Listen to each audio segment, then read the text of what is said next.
Nu kör du. Men fan, nu ska du köra.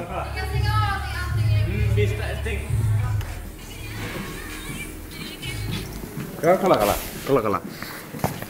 Jag står ute. Jag har fått en smäll av en tjej, stenhård, och en semihård av en kille. Ikväll. Och jag står där ute, jag vet inte vad jag tänker väl cigg eller något. Och så är tre, fyra killar. Jag vet nu lyssna på mig nu. Kolla. Tre, fyra killar. De springer bort om hörnet och säger att de ska spöa en kille. Och man hör bilen gasar sönder. Och han kör in i en jävla så här stång. Eller så här typ stängsel. Fan, filmar det som en jävla fitta då. Han kör in i stängsel. Och kör ner i ett jävla hål. Typ dikeskit. Flippar åt helvete. Hur då menar du? Ja, typ så här. Om bilen har så.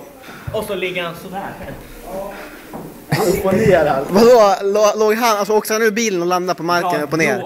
Eller var hela bilen nu? Bilen är åt helvete, hjulen är uppåt så. Men hur sitter han då liksom? Ja, han ligger i bilen och är typ död. Och så kommer han här typ som en vakt eller något. Han kommer, krajar rutan, drar ut alla killar där. Det är kanske 2-3 pers där ute.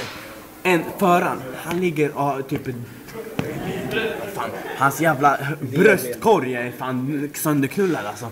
Jag är igång i natur så jag bara... Du bara fan känner... Jag kommer... Det hade inte varit bättre om du släppte fram alla omgårdare som stod omkring. Han är typ död och alla jävla skriker på mig. Och så jag ringer 112 och fan bara... Ja, det är ambulans på väg. Och fy fan! Det är för fan rena jävla slakt. Fan slakt!